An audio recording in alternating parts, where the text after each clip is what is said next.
The anime The God of High School begins with three criminals attempting to blackmail Park Mujin, a politician of the Korean National Assembly. However, their plans take an unexpected turn when they are mysteriously murdered by supernatural means that flatten the entire island they are standing on. This incident catches the attention of Mujin, who starts making preparations for the upcoming God of High School martial arts tournament.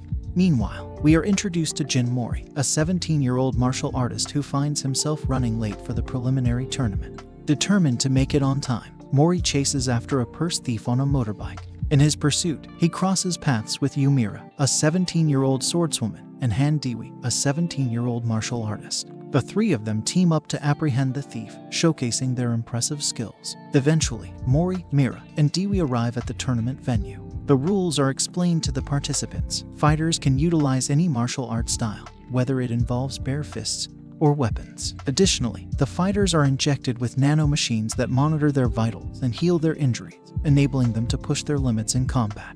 The announcer declares that the fights will not be paired duels, but rather a chaotic mass brawls. Many fighters are quickly defeated, unable to match the skill and strength of their opponents. However, the commissioners overseeing the tournament decide to spice things up by introducing Kang Man-seok, a convicted criminal known for his extraordinary martial arts abilities. Kang Man-seok, whose wrists are handcuffed, relies solely on his powerful kicks to fight. He humiliates Mira by effortlessly disarming her of her baka.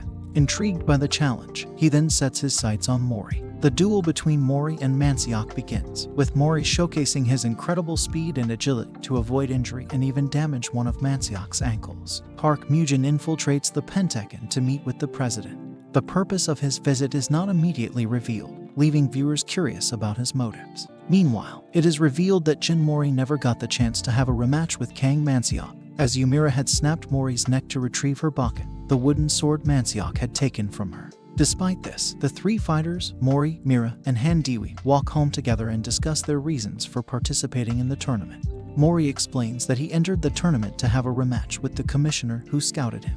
Daewi reveals that he needs money to pay for his friend Woo Seung-tae's medical bills. Mira shares that she is seeking a suitable husband to ensure the continuation of her family's sword style, which she plans to pass down to her future children. As they walk, Mori accidentally drops Mira's bakan into the river. Feeling responsible, he and Daewi decide to help her find it, knowing it holds sentimental value as a gift from her late father. The search for the bakan brings them closer together, highlighting their growing camaraderie. The scene shifts to the next round of fights in the tournament. Mori, Mira, and Daewi all participate and successfully make it through their matches, showcasing their individual skills and determination. In another match, Kang Man-seok faces off against Go Gamdo, a practitioner of Tai Chi. Man-seok reveals that he uses a unique form of northern-style taekwondo, which was originally designed for battlefield combat, and allows for brutal moves like eye gouging and groin strikes. Man-seok easily defeats Gamdo, and demands that he beg for mercy, displaying his ruthless nature. Disgusted by Man-seok's behavior, Mori intervenes to save Gamdo from further humiliation.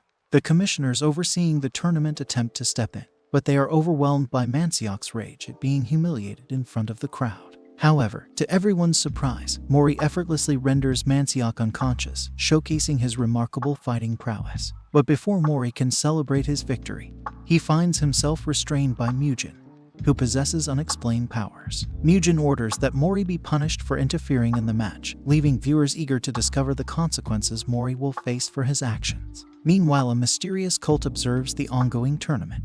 The attention then shifts to Jin Mori, who faces disqualification from the tournament. However, Park Mujin, the tournament organizer, recognizes Mori's grandfather, Jin Taejin, and intervenes to allow Mori to continue competing. Next, Yu Mira enters the arena to face her opponent, Mama Seon, an American female wrestler who entered the tournament in search of men to join her harem. Mira reveals her family's martial art, the swordless style, which allows her to slice flesh using only her fingers. With her impressive skills, Mira defeats Mama Seon, showcasing her mastery of her family's unique martial art. Meanwhile, Mori is informed that he can stay in the tournament if he manages to defeat one of the commissioners. However, the commissioner he desires to face is not among the options given to him. Later that night, Mori consumes a peach given to him by Mujin, only to immediately vomit blood. It becomes evident that the peach was not a normal fruit and raises questions about Mujin's intentions. Han Daewi's determination to win the tournament intensifies as his friend, Seung-tae, switches to more expensive medication. In his duel, Daewi faces Baek Seung-chul, who fights using a baseball bat. Despite enduring painful damage to his organs, Daewi manages to destroy Seungcheol's bat and knock him unconscious, securing his victory. Later on, Mori awakens from his earlier ordeal and barely makes it to his next fight. He is informed that he can win the match by pushing the commissioner to the floor. When the commissioner mocks him, Mori taps into a newfound power and effortlessly pushes him down, surprising even himself with his increased strength. However, the commissioner becomes infuriated and activates a supernatural power, summoning a clown-like spirit with the intent to kill Mori. The other commissioners intervene to restrain their enraged colleague and prevent Mori from harm. Mujin, seemingly delighted, confirms Mori's status as Taejin's tiger cub and vows to take possession of him. The next day, Mira is approached by Seongjin, a martial artist and businessman who proposes marriage to her. Seongjin promises to make her sword style, Moonlight Sword, world famous. Intrigued by the opportunity to elevate her family's martial art, Mira agrees to the engagement and decides to withdraw from the tournament. This decision angers Mori, who criticizes her for treating marriage as a business arrangement and becomes suspicious of Seongjin's true intentions. Mira's uncle, concerned for her happiness, requests that Seongjin end the engagement. However, Mira firmly insists on continuing with the arrangement, unwilling to give up on the chance to save her sword style. Mori, determined to investigate Seongjin further, decides to infiltrate the wedding with the help of Daewi. As the wedding ceremony commences, Mori, Daewi, Mira's uncle, and cousin confront her, urging her to reconsider. Mira, despite the revelations and concerns, is convinced that she should not waste the efforts she has already made to save her sword style. She cancels the wedding, infuriating Seongjin.